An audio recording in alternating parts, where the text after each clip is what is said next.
प्रभु जीसु ख्रीष्टंकर मधुर नाम रे आपण मानकु प्रेज द लॉर्ड। आज आमे गोटे वाक्य को ध्यान करिबा। रोमियो 12 पद ओ वाक्य रे एपरि लेखा अछि, भरोसा रे आनंद कर, क्लेश रे सहिष्णु हुआ, प्रार्थना रे एकाग्र भाव रे निविष्ट थाओ। यही वाक्य रे शेष रे इपरि लेखाई जे प्रार्थना रे स्थिर रहंतु।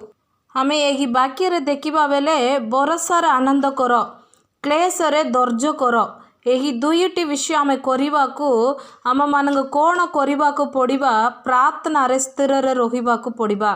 प्रार्थना रे स्थिर रे रहिकी आशीर्वाद पाइतिबा व्यक्ति बाइबल रे अछंती, से मान को आम देखिबा।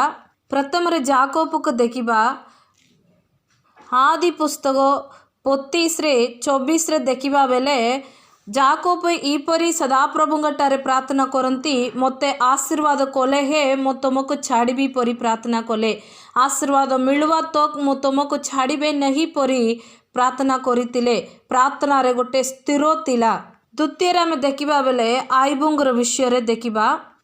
आयुब 13:15 पद ओ वाक्य रे एपरि लेखा जाए, से मते बध कले हे मु ताहांक पाई अपेक्षा करिबी, तथापि मु ताहांक छामुरे अपना पथ समर्थन करिबी। ई वाक्य रे आमे देखिछु, प्रभु तुमे मते मरैले भी मो तुमर ऊपर भरोसा रखिबी, मो केबे मो तुमको छाड़बे नहीं परी प्रार्थना करती। आयुबंगर जीवन रे एपरी गोटे स्थिर प्रार्थना तिला। तृतीय आमे देखिबा पौलंगर विषय रे, रोमियो 8:35 और 36 पद ओ वाक्य रे एपरि लेखा अछि, ख्रीष्टंक प्रेमरु किए आंभ मानंकु विच्छिन्न करिब, कि क्लेश, कि संकट, कि ताड़ना, कि दुर्भिक्ष, कि उल्लंघता, कि विपद, कि खड्ग। जेपरि लेखा अछि, तुम्भ निमंते आंभे माने समस्त दिन निहत हेउअछु, आंभे माने बधयोग्य मेष परी गणित होइअछु। पौलंगर जीवन रे ईपरी गोटे स्थिर प्रार्थना तिला। कौन सी अबत विबत से वाक्य देखिबा बेले अनेक लिस्ट करिसंती।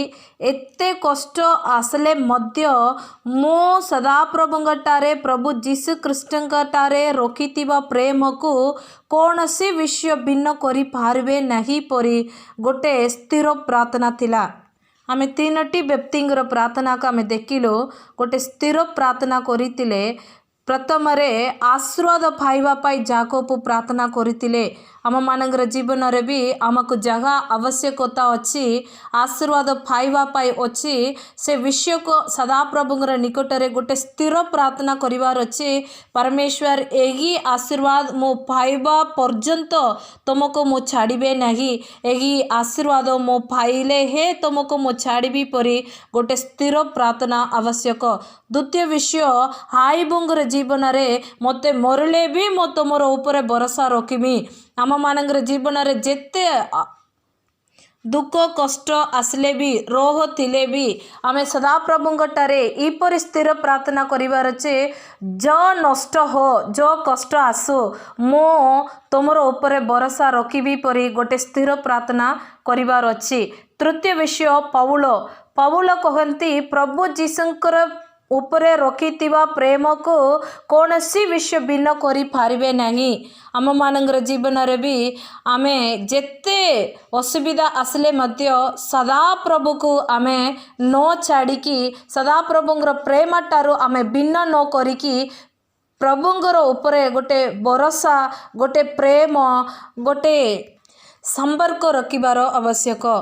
ईपरी आमे स्थिर प्रार्थना, धैर्य प्रार्थना करिबो बेले भरोसा रे आनंद करि पारबे, क्लेश रे धैर्य करि पारबे। आमे प्रार्थना रे स्थिर रे रहिबा, आशीर्वाद पाइबा। सदा प्रभु आम मानक आशीर्वाद करू। आमेन।